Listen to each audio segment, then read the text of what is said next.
Yes, we'll be back from the break. It's exactly 15 minutes past 9. Smart means business. I'm Andrew Barigi, and definitely being into the Women's Week today on Wednesday. The discussion is in line with the fintech, and as we believe that women participating in fintech could be one of the ways to bridge the financial inclusion gap.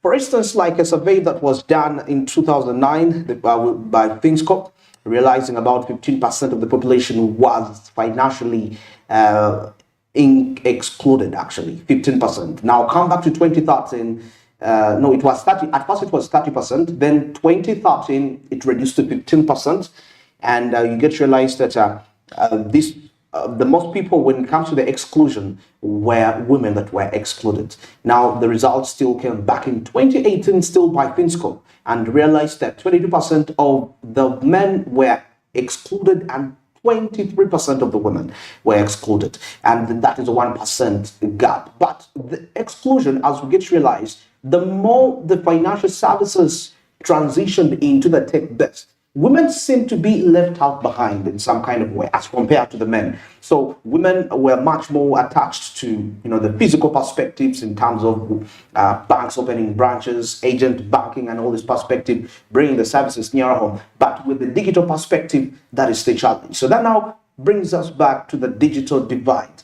in terms of gender. Now, here we are talking fintech and the participation of women. And we are saying, what if this could be one of the ways to also bridge the gap of the exclusion financially? Because in Uganda, if you're in the rural area, you're excluded financially.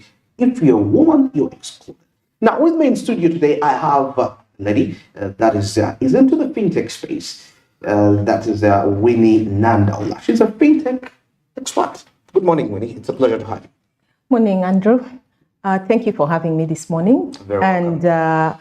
Yes, I am part of the Women in Fintechs. Yes. It is kind of new, exactly. But very disruptive. And we say we are enjoying the space because we are solving too many problems. And I enjoyed listening to the statistics as you put them out there. The digital divide is still there, but we are working on it. Yeah. And we in line with the International Women's Day celebrations theme, which is invest in women and accelerate progress. One of the ways that we are looking at doing this is having more women participate in digital technologies and in the fintech space. And this has been seen with so many initiatives that are going on right now. Yeah. Look at the high people who are having all women, all the hackathons coming in, and it is a must for having at least 60% women participating in there. Then there is Club Tangaza. They are doing girls are coding, and because when we are working in this space of fintech, there are two sides to the space. There's the business end and the technology end. So yes, so the technology end has been quite lacking, but is growing very fast. That's with on the side women. Of the women. Yes, on the side of the women, we are having more women developers. Before you had to go and look for a gentleman to come and be on your team, but now there's so many women who are willing to participate and help you grow your solutions, and they are willing to help one another. Unlike when you go and approach men, it's like, I'm busy, I have this that I have to do. But we are getting there. We are getting there. Yes, we are getting there. Yeah, because when you clearly look, it shows me that if you compare to the funding, most of the fintechs that are run by women seem to be receive less funds as compared to men. And we want to see how is that limiting the innovation, the participation of women into the innovation space. Don't you think we need to think of alternatives? There is no alternative. If you look at the whole fintech scape, 32% total is the total, 3.2% is the contribution of women fintechs. Okay. And if we are looking at getting a big share of funding in that space, we need to increase the number of women fintechs. So could it be because we have limited numbers and the funds are not attracted? Right now, as we begin our innovations, of course, there are those unicorn startups that are coming up that are owned by women. and the kind of solutions that they're having.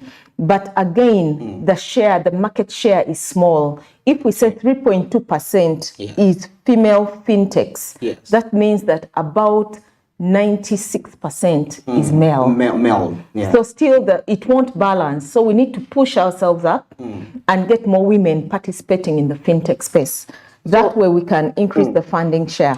You know me, I'm some person that believes on leveraging on a growing market to also find your own market.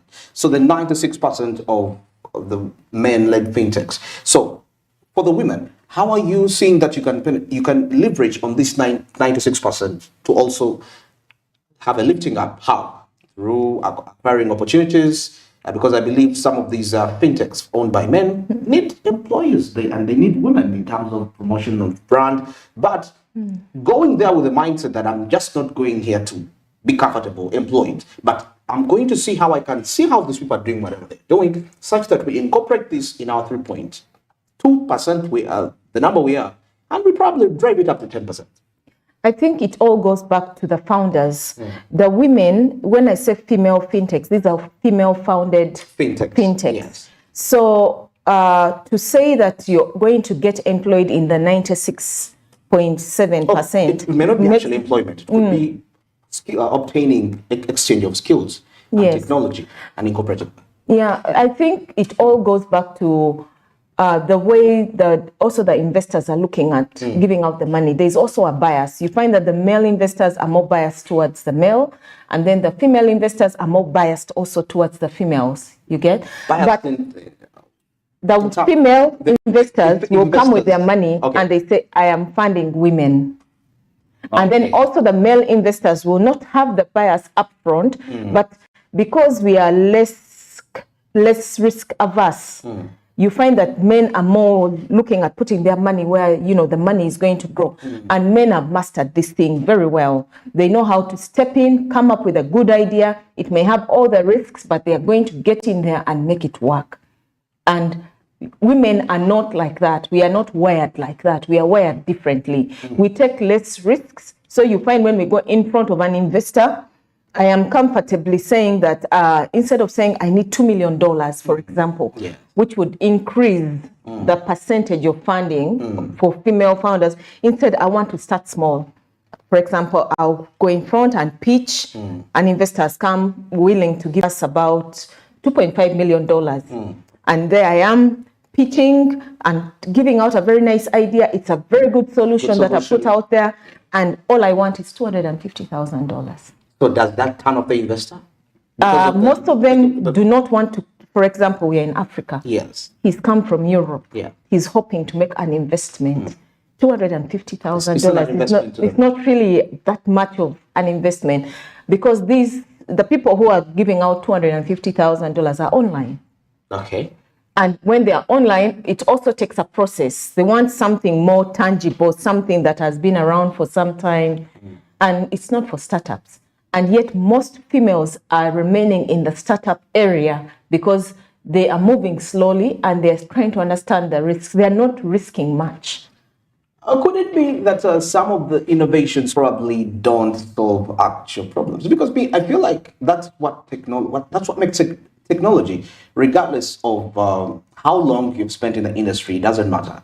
I can come up today in the morning and I can develop something that can solve a problem that what the people we call Umuntu 1C will actually need this.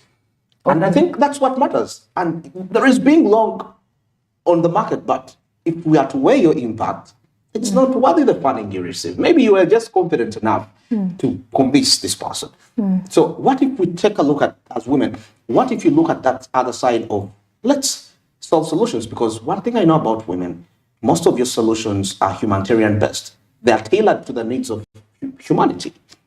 Yes, that is very true. But when you look at market segments, if you want to look at the informal sector, which is probably where we start, the micro, and the informal sector is very, very risk averse, and it is very, very shaky. That's where I'm doing a lot of work in financial inclusion. But here, when you go in, you need to be patient. There's mindset change. There's literacy levels are different, Oh, or yeah. they are not even ICT literate, and you're going in there saying,